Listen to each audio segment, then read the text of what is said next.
A Reddit thread, buried deep in an old forum, about a local urban legend called the Whisper Tree. Supposedly, a hidden tree in our county had been the center of dozens of strange disappearances dating back nearly a century. I never believed in sleepwalking until I married Lauren. We've been together for 5 years, married for 2. Everything seemed normal. She was smart, funny, and incredibly thoughtful. But 3 months ago, she started doing something strange in the middle of the night. At first, I thought she was just going to the kitchen for water. Then I realized she wasn't drinking anything. She would just stand there in the dark, still, silent, like she was waiting for something. When I tried to guide her back to bed, she wouldn't respond. Her eyes were open, but they weren't really seeing me. It was like looking at a mannequin wearing my wife's face. Lauren had no memory of any of it in the morning. I brought it up gently. She laughed it off. "Maybe I'm stressed," she said. "Work's been crazy." But the truth is, I couldn't shake the feeling that something was off. This wasn't stress. This wasn't sleepwalking.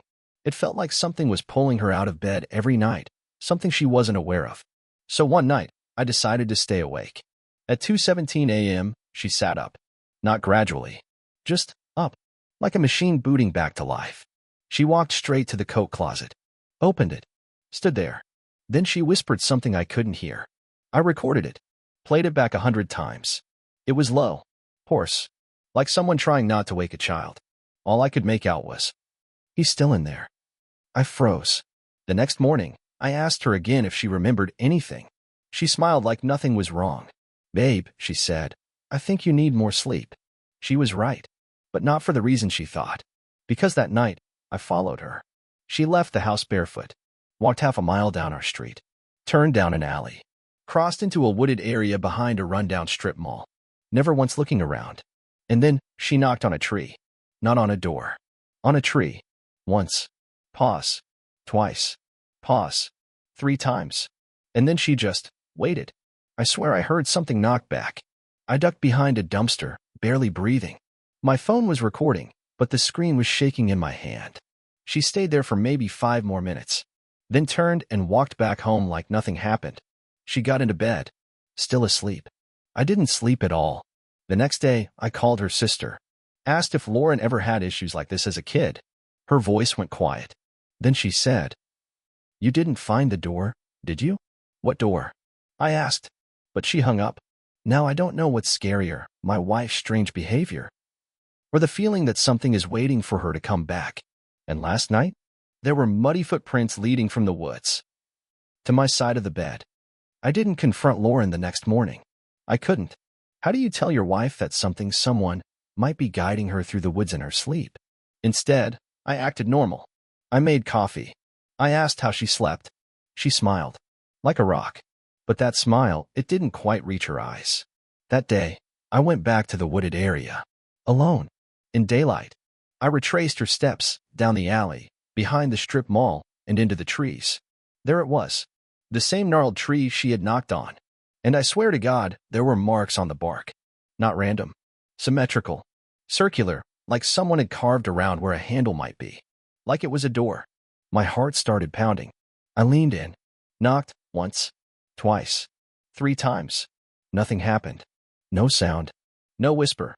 Just wind through the leaves. But when I turned around to leave, there was a woman standing behind me. Not Lauren. She was older. Hair long, gray, braided down her shoulder. Wearing a black coat, even in the heat. "You shouldn't be here," she said. I stumbled back. "Who are you?" She didn't answer. Just looked at me with this sadness, like she already knew how this story ended. Then she said, "If she knocks again, don't follow. And whatever you do, don't open the door." I asked what she meant, who she was talking about. She just turned and walked away. When I got home, Lauren was on the porch, drinking iced tea, still barefoot. She looked up at me with that same polite, disconnected smile. "Where'd you go?" she asked. "Just out for a walk." "Find anything interesting?" She sipped her tea, watched me too closely, like she knew. That night, I locked every door and window. I hid her shoes. I even pushed a chair against the bedroom door. At 2:17 a.m., exactly the same time, she sat up. But this time, she didn't try to leave. She just looked at me, eyes wide open. But they weren't Lauren's eyes. They were glassy, wrong, like something else was looking through her. And then, In a voice I didn't recognize, she said, "He's getting closer." I couldn't move. I couldn't breathe. And then she lay back down, asleep, like nothing ever happened. The next morning, Lauren acted like nothing happened. No memory of what she said. No clue she'd even sat up. I was shaking. I could barely look her in the eye. That voice, it didn't belong in her mouth. After she left for work, I went straight to my laptop. I searched everything: sleepwalking, possession, forest folklore, even missing persons reports in our area. That's when I found it. A Reddit thread, buried deep in an old forum, about a local urban legend called the Whisper Tree. Supposedly, a hidden tree in our county had been the center of dozens of strange disappearances dating back nearly a century. Sleepwalkers, mostly women, drawn to the same woods, same time of night. Some returned. Some didn't. The ones who came back? They weren't the same. And someone in the comments had written this: "If they knock 3 times, it means they've already heard him. If they knock 4, you're too late." I slammed the laptop shut. That night, I didn't sleep. I stayed up, watching her. 2:17 a.m. She stirred. I braced myself, but she didn't sit up. She didn't move. I waited. 2:21. Still nothing. I thought maybe, just maybe it was over. Until tap, tap, tap, tap. Not from the door. From under the bed. My heart froze. I leaned over the edge, slowly. There was nothing. No sound. No movement.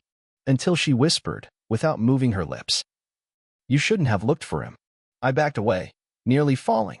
She was still lying there, eyes closed, but her mouth was smiling.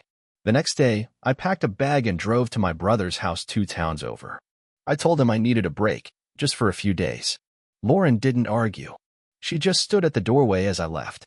And before I got in the car, she waved, but not like Lauren. She raised her hand, fingers too straight, and mouthed something. I couldn't hear it, but I could read her lips. "You let him in." I stayed at my brother's place for 3 days. I didn't sleep much. Every creak of the house made my heart race.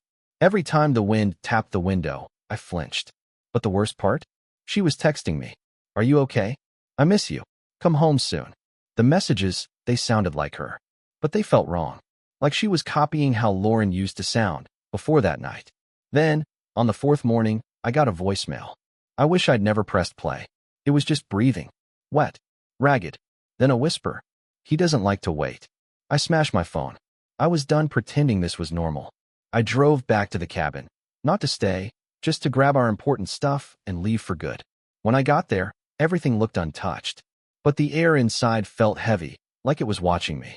Her coat was still on the hook. Her shoes by the door. Keys. Wallet. But no Lauren. And on the kitchen table, her phone, with a photo open. It was a picture of me, taken last night, while I slept, in my brother's guest room. The worst part? I wasn't alone in the picture. Behind me, faint, in the corner, was a shadow. Tall, thin, grinning. I dropped the phone. My knees gave out. That's when I heard the floor creak upstairs. Someone was in the house. And I knew who it was. But it wasn't Lauren. Not anymore. I didn't run. I should have. But something about the sound of those footsteps, slow, deliberate, pinned me to the floor like gravity had doubled. I stood. Barely. And as I did, I called out, my voice shaking. "Lauren." No answer. Just another step. Then another. The sound was wrong. Like bare feet, but wet, sticking slightly with each lift. I backed toward the door, never taking my eyes off the stairs. Then I saw her. Kind of. She moved into view, halfway down the steps. Hair damp. Head tilted unnaturally to one side, like it didn't quite fit her neck. But the face. It was Lauren's, except it wasn't. The eyes were too wide. The smile, fixed. Waxen. Like someone wearing her skin didn't know how to use it. She said, softly, "You came back." And her voice layered. Not just Lauren's. Something beneath it. Low. Crackling. Like gravel soaked in oil. She took another step, and I noticed something in her hand. A phone. My phone. The one I'd smashed. She held it up, screen flickering, and said, "You forgot this." Then she dropped it. The sound it made when it hit the wood was like a scream. A digital screech. Piercing. It made the lights above us buzz violently, then flicker. I turned and ran. I didn't stop to grab anything. Didn't look back. I drove straight to a motel 4 towns over and left everything behind, including the woman I loved, whoever she is now. But here's the thing. She's still texting me. New number, new name, always the same message. Let me in. And every time, there's a new photo. Me, sleeping. Closer, closer, closer. I changed my number. I changed cities. I even changed my name on everything I could. But the messages kept coming. Different numbers. Always untraceable. Same phrase. Same photo. Just closer. The last one? It was a photo of my motel room door. From the outside. Captioned, "You left it unlocked." That night, I pushed the dresser in front of the door and didn't sleep. But the next morning, the dresser was moved. Not far, just a few inches. Just enough to let me know it could be. That whatever this thing is, it wants me to know it's not done yet. I went to a psychic. Don't laugh. I was desperate. She didn't touch me. Didn't even ask questions. She just looked at me and backed away. Whispered, "You didn't come alone." When I asked what she meant, she just kept repeating, "It's wearing her face. It's wearing her face. It's wearing her face." I left. But those words have followed me more than the messages have. A few nights ago, I tried something new. I put my phone in a drawer, took out the SIM, turned off Wi-Fi. Full blackout. No GPS. No cameras. I thought, if it can't find me, it can't reach me. But when I woke up, there was a message. Written. Not on my phone. On the wall. Carved. Just 3 words. You looked away. And beneath it, scratched into the paint with something sharp, was a sketch of her, smiling, and standing behind me. After I saw that carving on the wall, I did something I never thought I would. I called my mom. I hadn't spoken to her in almost 5 years. But when she picked up, she didn't sound surprised. Not even a little. All she said was, "I knew it would come back." I asked her what she meant, and her voice trembled when she said, "You were too young to remember. But it followed me too. Before you were born." She told me things I wish I could unhear. About a shadow that took the shape of her sister after she died. About how it whispered from closets. How it mimicked voices. How it waited until people were alone. "The more attention you give it," she said, "the stronger it gets." I asked her what finally made it stop.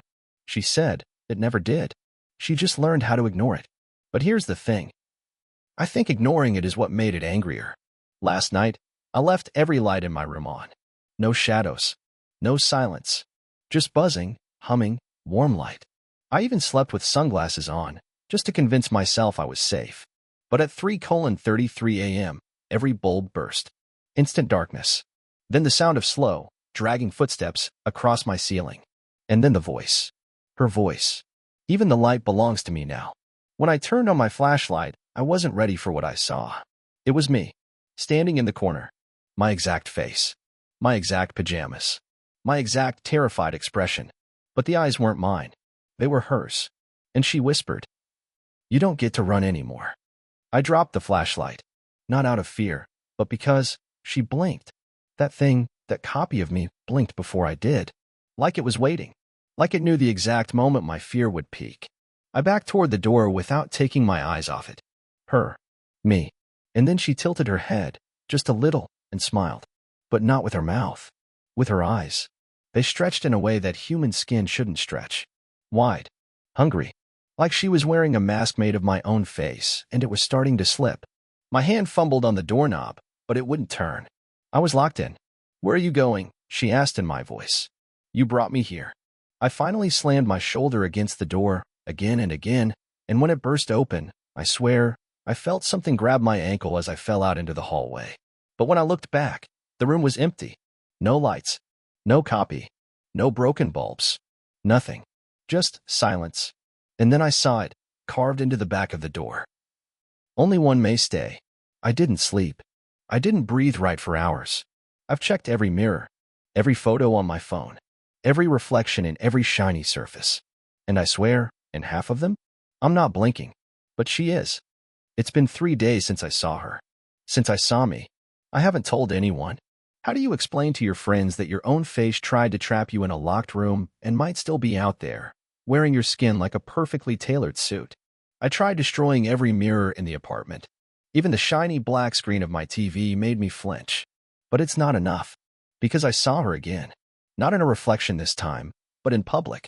I was on the subway, sitting by the window, trying to distract myself with music. Then someone sat across from me. I didn't look up until I noticed the rest of the car had gone quiet. Dead quiet. No murmurs. No footsteps. Even the rumble of the train seemed muffled. And when I finally glanced up, she was sitting right there.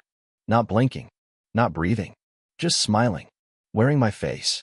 I bolted, nearly knocking over an old man as I scrambled out at the next stop. I didn't even look back. I just ran.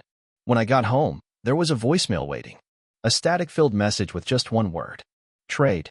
I don't know what she means, but something tells me. She wants my life, and if I don't figure this out soon, she's going to take it. Last night, I didn't sleep. Not because I was afraid, because I wasn't alone. I had triple-locked every door, taped over every reflective surface. I even set up a camera in my bedroom just in case.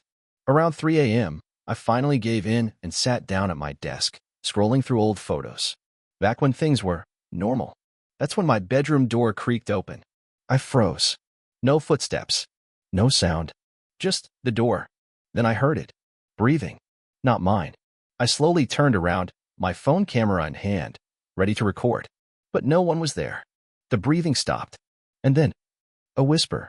Right behind me. You're not real. I spun around. Nothing. But on my phone screen. The live feed from my room showed a shadow. Right behind my chair. I wasn't alone. But when I turned in real life, there was nothing. I looked back at the feed. The shadow raised a hand. And waved. At me. My hand stayed still. That thing. It's not a reflection. It's not copying me anymore. It's independent. Free. And worse? It's learning.